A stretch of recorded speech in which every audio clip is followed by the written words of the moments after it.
सात समंदर पार दुनिया ने देखी भारत की ताकत। सुपर पावर ने खुद उठकर पीएम मोदी को लगाया गले।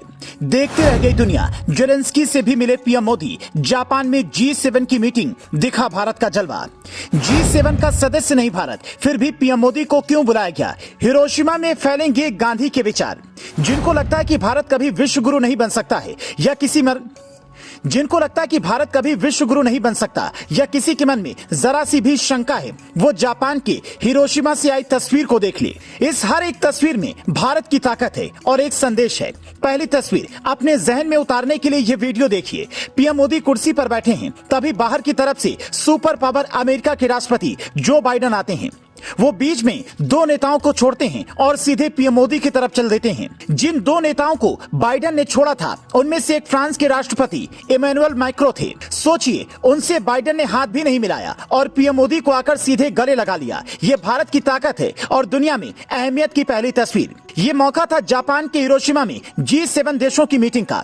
यहाँ से दूसरी तस्वीर जब सामने आई तो दुनिया हैरान रह गई। पीएम मोदी यूक्रेन और रूस युद्ध शुरू होने के बाद पहली बार यूक्रेन के राष्ट्रपति जेलेंस्की से मिले थे। इस तस्वीर से लोगों को हैरानी इसलिए हुई क्योंकि इस जंग में भारत ने अमेरिका का दबाव मानने से इनकार कर दिया था और रूस से तेल खरीदता रहा। ऐसे में सबको लगता था कि भारत अब रूस के साथ हो गया है, लेकिन पीएम मोदी के साथ बैठे अजीत डोभाल की जेलेंस्की से हुई मुलाकात ने यह साफ कर दिया कि भारत की विदेश नीति स्वतंत्र है। वो किसी के दबाव में नहीं आएगा। जो सही बात होगी वही करेगा, अपने देश के लोगों के हित की बात करेगा। तीसरी तस्वीर G7 देशों के प्रमुखों के साथ पीएम मोदी ने मीटिंग की। आप सोच रहे होंगे कि इसमें क्या खास है, तो खास ये है कि भारत G7 देशों के गुट का सदस्य नहीं है, लेकिन फिर भी पीएम मोदी को इस मीटिंग में बुलाया गया था।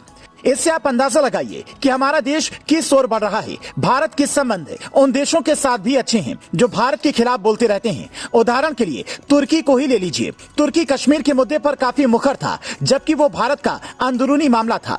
लेकिन जब वहां पर भूकंप आया तो भारत ने ही सबसे पहले उन्हें मदद पहुंचाई।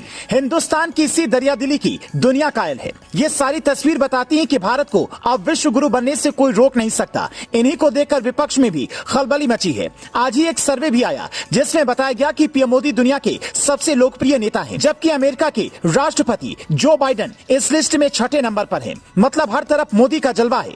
कुछ दिनों पहले अमेरिका की इंटेलिजेंस एजेंसी के अधिकारी ने कहा था कि अगर पीएम मोदी न रोके तो पुतिन यूक्रेन पर परमाणु हमला कर देते। दुनिया के कई बड़े नेताओं का मानना है कि रूस यूक्रेन युद्ध अगर कोई रुकवा सकता है तो वो है पीएम मोदी।